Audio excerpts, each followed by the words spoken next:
ঘটনাটা এসে দিল খাজি বাজার গরু কিনবার গেছিলাম ঈদের আগের রাইতো। রিক্সাওয়ালা মাসে মামা বুকের ভিতরে পাড়া, টিলা একটু আসছে মামা 40 টাকা ভাড়া। এক চরে ফালাই দিলাম রিক্সাওয়ালা দাঁত, হারামজাদা আজকে রাইতে খাইতো না যে ভাত।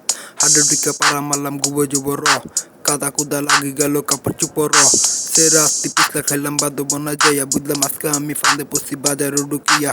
হারামজাদা গরু বেচা সত্যি বেমান, মিশা মিশা কথা কয় পচা হিরো খান। বাসুর একটা দেখায় কই গুবলে স্পেশাল, মনে মনে কইলাম হাল্লা পাইছে মোরে টাল। ইচ্ছা নাই তবু একটা করলাম একটা দাম, 30,000 শোনার পর দৌড়মাগরি বাগলাম। মায়া করি গেলাম গরু মাথা দিতলাম হাত, তুতার ভিতরে ডুস মাইরা লয়া লেছে দাঁত।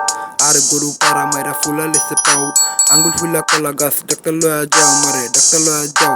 শীত রাইতে ম্যাগ আইছে দেখা নিকু আপ, চাইয়া দেখি ম্যাগ নাই ভীষণ প্রসাব। এমন বিজা বিদলাম যেমনে খাওয়া মেঘে ভিজে, মেজাজ গরম হয়ে যাবা 24 জেলা হিজে। গরু বেচা কয় বেচা বেচাও কা, সব গরু বাদ আপনি খালি আমে টানেন কা। পানি খাইয়া গরু ইগু পেট ফুলে লেছেন, কেমিক্যাল খাওয়ায়া গরু লোম ফুলে লেছেন। বুঝলাম পানি উইদ্য প্রধান খাদ্য ঘাস পাতা হারা।